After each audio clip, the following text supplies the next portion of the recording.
Pero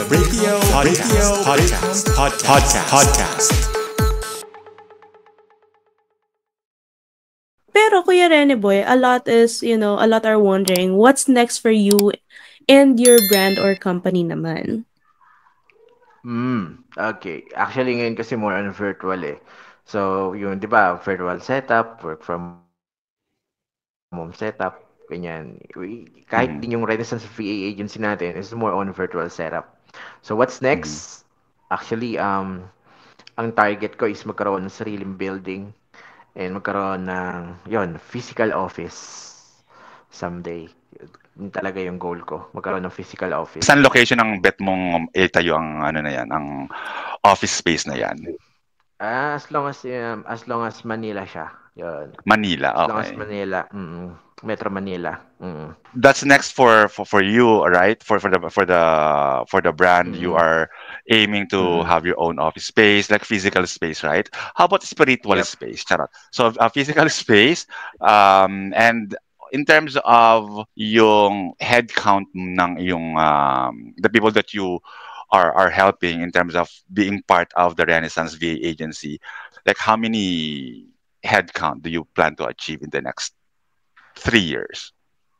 In the next 3 years, my Mm-hmm. target is at least 20,000 individuals. 20,000 individuals. Anong mga Mm. niche nitong mga to? 20,000. More on customer service, customer support, basta Mhm. basta ano makapag-provide ng trabaho kahit ano pa 'yan. Oh, Kahit basta kasi marami talagang gustong-gustong magka-work ngayon. Basta mm, work opportunity, bibigyan natin ng trabaho. Actually, lagi ako nag-aano ng idea, nag-iisip kung ano ba yung magandang business, ano ba yung magandang idea na makakapag-produce ng mas maraming trabaho. Ayun mhm, kasi yung mhm. talagang goal ko, alam mo, yung mapataas yung employment rate ng bansa. Kahit simpleng mamamayan lang tayo, ayun yung lagi kong I iniisip ko love kung that. bakit ganun yung goal ko. Ayun yung purpose ko siguro, ganun. I love that. I really am impressed Mm. with your mindset. I was like that. I'm also still like that. That I made it part of my purpose. Really, the reason why I wanted to really move up in the corporate ladder is because I really wanted to be able to give jobs to our fellow Filipinos by making sure that the program I'm handling Mm. grow. Because when we grow the program, it means that we need more people, and when we need more people, we get to hire more people as well, right? That has been my purpose and my motivation in Mm. terms of me why I'm doing my best to really step up and get promoted to a higher responsibility. Right? And that's just really very liberating for me, that knowing that I have the same purpose as you are. And for this part, we really wanted to pick on your brain for probably a few moments. By I know that you've been doing or giving advice and tips to a lot of people right now. Right Mm. now, what advice would you give to individuals who are dreaming to make it in the BPO industries? Like, what tip can you give them in, like, ano bang pipiliin ko? BPO company ba or yung contractor type of setup ba? So yeah, advice ko sa mga beginners or sa mga aspirant, especially sa mga gustong tumuntong sa mundo ng BPO, ang payo ko lang sa inyo is palagi nyo lang samahan ng kailangan ninyong mag-alat ng oras para sa pagpa-practice. Kasi guys, totoo yung sinasabi nila na kapag gusto ninyo mag-apply sa call center, puhunan talaga dito is English. Okay? English communication skills. And kailangan nyo rin magbaon ng, alam nyo, ng lakas ng loob. Okay? Kasi kailangan nyo talaga magbaon ng lakas ng loob kasi hindi nyo, kumbaga panibagong ano, panibagong planeta. Okay? May mga Mhm. ma-encounter kayong iba't ibang uri ng tao. And kapag nasa operations naman kayo, iba't ibang uri ng customers. So, kailangan ninyong i-prepare yung sarili ninyo talaga. Okay? So, tapos yon kailangan nyo maging professional, kailangan ninyo maging consistent. Kung inaaral nyo man ang pagiging call center agent, mag-practice kayo sa mga mock call, yan. Tapos, i-expose ninyo yung sarili ninyo sa computer. Yan, kasi isa yan sa mga tinitignan. Typing, pag-aralan ninyo maigi. Tapos, ang pinaka-payo ko talaga, iwasan ninyo yung mga red flags. Okay? Okay, mga red flag answers during interview. Yun yung mapapayo ko sa inyo. And para mas lalo ma-boost yung confidence niyo, samahan niyo ng dasal pag nag-apply. Napaka-effective yan. Okay? And same thing with the sa VA industry.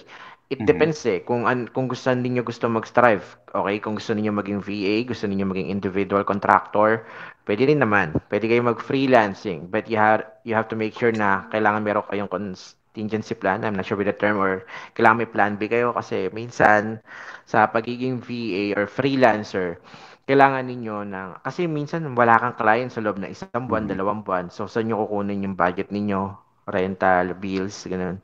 So, yun, kailangan ninyong magplano kung gusto ninyo mag-step Mhm. out sa pag-freelance, okay? Sa pag-VA. Okay, ganun siya. Pero yun, kung confident naman kayo, or pwede nyo rin namang pagsabayin, okay, habang nasa call center kayo, pwede rin naman kayo mag-try or mag-VA. Wala namang problema doon. So, syempre, yun lang, ang kailangan lang talaga sa pag-VA, meron mga specialized skills dito. Okay, pero Mhm. pag sa tingin niyo qualified kayo at kaya niyo mag-apply bilang freelancer, no problem. Pwede rin po kayo mag-try dyan. Pero yun, sa mga beginner, as in wala pang experience talaga when it comes to corporate, mag-try muna kayo mag-call center kasi yung mga nakakapasa kadalasan sa freelancing or sa pag-VA is yung may mga advantage na, yung may mga call center experience na. Kaya yun, masaya muna, mag-try muna kayo mag-BPO or call center. Masaya rin guys sa call center industry. Ayun. By the way, Kuya Rene Boy, no? One thing that we would love to ask you kasi syempre those are the tips that you wanted to share to the aspirants, no? But if they're interested in joining your project, 'di ba? Especially the Bold Minds Academy, how will Mm-mm. they contact you? Actually, they can just, jump into our Facebook page, Bold Minds Academy, and of course, my official, Kuya Rene Boy Official. So yeah, you can just follow me on Facebook page. You can message me there, or you can also direct message me through LinkedIn or WhatsApp. Yeah, it's posted on my Facebook page. It's very clear there. By the way, Kuya Rene Boy, no, thank you so much for sharing all this to us. It's very humbling and at the same time inspiring. And it's what the people who are listening right now really need. Thank you, Rene Mm. Boy, because Uh, like what I said earlier, for gracing us with your presence today. And this yeah, my episode pleasure. is not really an eye opener for me, but it's a more on um, a moment for me to realize na ay meron palang katulad ni Rene Boy sa mundong ito who's not just focused on growing his personal or achieving his personal success but also helping out the dreams of other people. And just like what Kay said earlier, this is what the Philippines need right now. Someone like you who is not selfish, who's very generous in terms of helping out other people, sharing your Right. experiences to them, for them to be successful as well, right? And ang BPO Mm-mm. industry will be booming will bloom further and more in the next 7 years. So if you guys are need help, if you guys are planning to venture in the BPO space, reach out to Bold Minds Academy or to Kuya Rene Boy and then definitely he can help you out, right, Kay? Oo naman, no?